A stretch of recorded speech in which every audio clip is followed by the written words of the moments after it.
Hey YouTube, I wanted to go over a couple things before we get started here. Things I want to try to get done tonight while I'm working on this.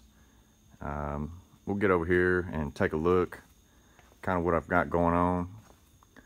I'm kind of dubbing this the table at a time. Anybody working on a project knows that you're going to lose motivation, you're going to get low in money, you're going to run out of stuff that needs to be done or that you really want to do. But if you'll make a list and try to stack it all on a table like this is just a fold-up table, stack it all on there, and once it's full, that's what you need to do, you know, a table at a time. Keep your motivation, stay on your project, and try to keep going with it, because it's going to be hard to get to the end with everything you got going if you don't stay, you know, a little bit at a time.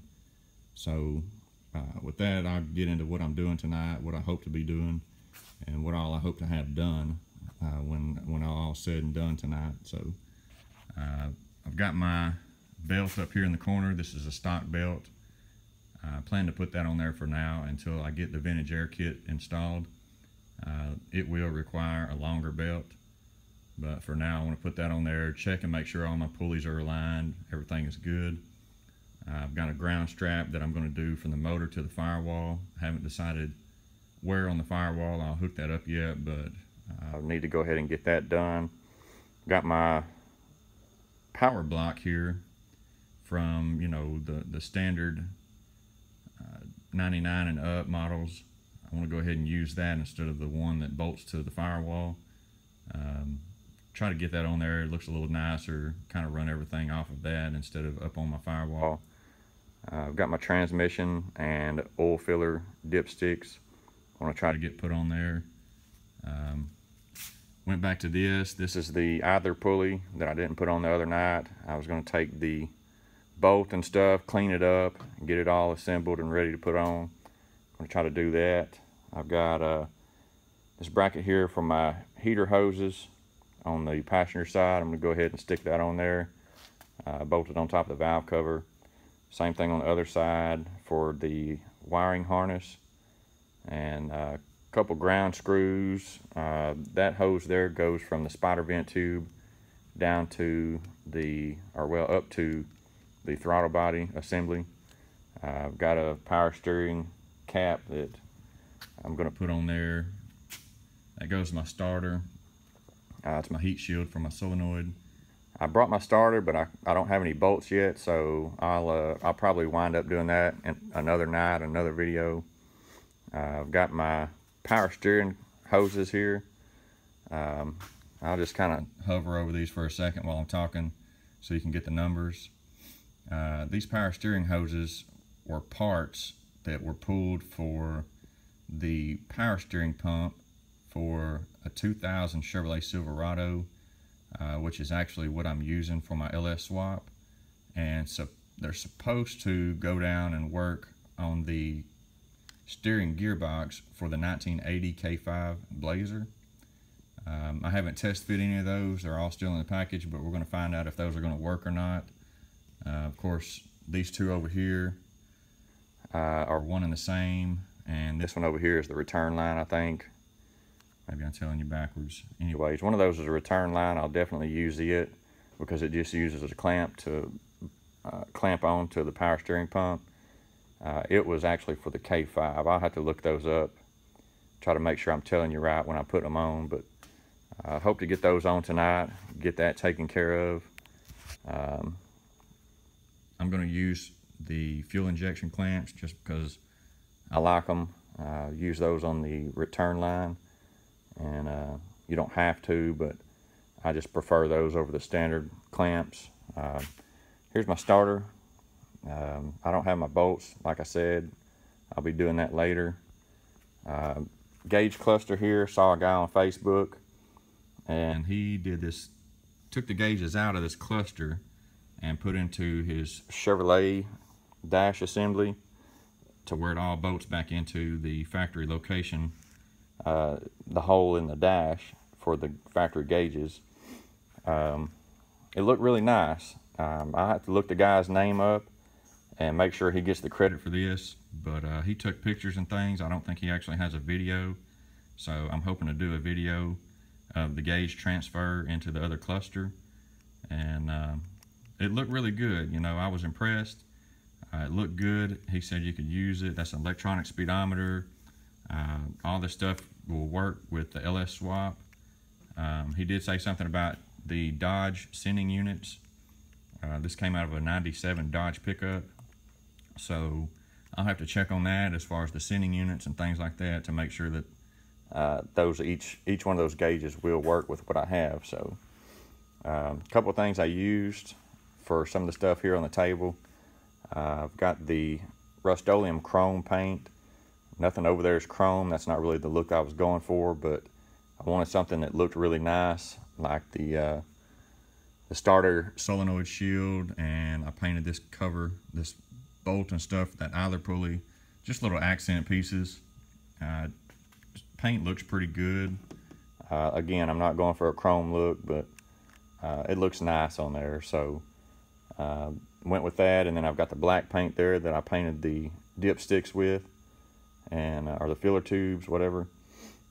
Painted those. That's what I've been using to paint some of the other stuff black on the engine. I think I actually used that on the intake manifold, and stuff works pretty good, goes on good, and it dries pretty quick. I'm really happy with that, so I'll probably stick with that Rust-Oleum stuff.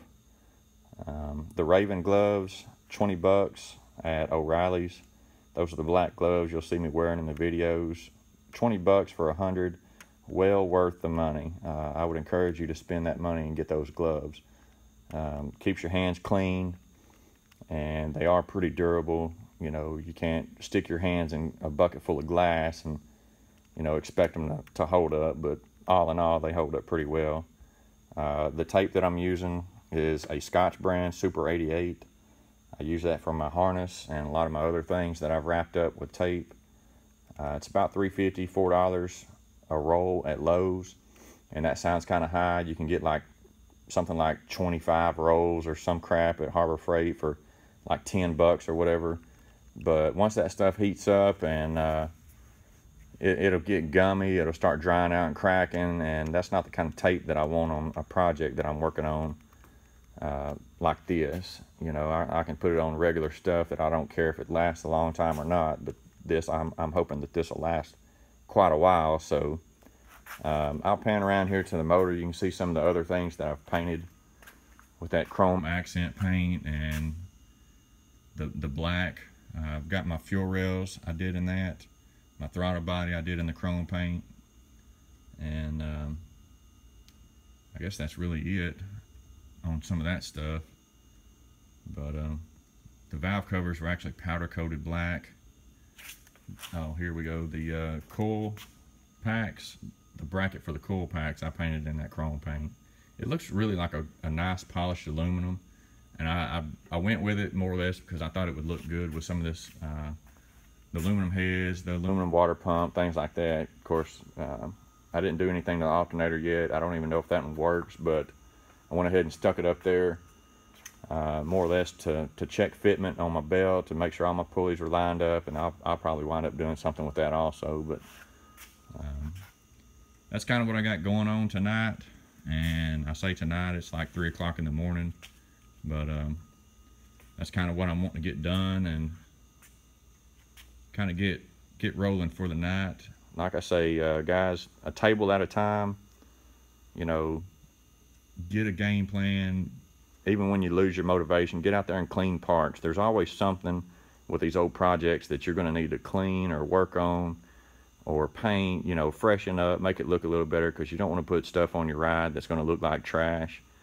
If the whole ride is dirty, clean the whole ride, you know, pick something, pull it off, clean it, paint it, put it back on, you know. Try to take pride in this.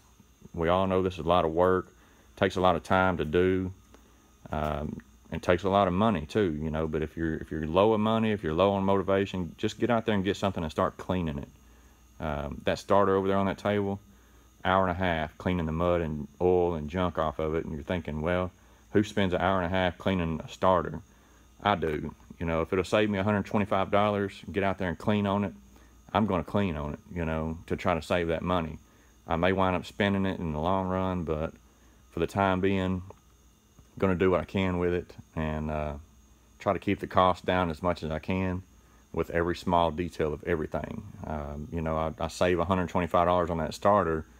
I don't look at it necessarily as a savings of $125. I look at it as that's $125 I can spend towards something else, like that vintage air kit that I just bought. You know, I feel like I saved enough money by reusing and redoing parts that I either already had or that I went and got out of a salvage yard, you know, in order to justify me spending the money to buy the vintage air system.